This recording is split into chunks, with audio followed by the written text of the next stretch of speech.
कलाकाराच्या मनातून आपल्या केशवराव भोसले नाट्यगृहासाठी 4 ओळी. मला आपल्या केशवराव भोसले नाट्यगृहामध्ये एकदा तरी काम करायचं आहे.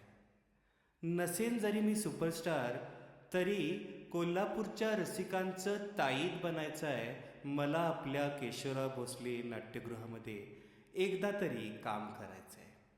देशातील दिग्गज कलाकारांनी जिथे आपली कला सादर केली, त्या आपल्या केशवराव भोसले नाट्यगृहामध्ये मला एकदा तरी काम करायचं आहे. रसिकांच्या टाळ्यांच्या गजरात न्हाऊन जायचं आहे.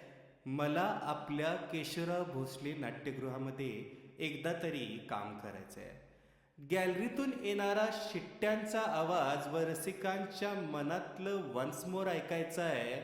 मला आपल्या केशवराव भोसले नाट्यगृहामध्ये एकदा तरी काम करायचं आहे.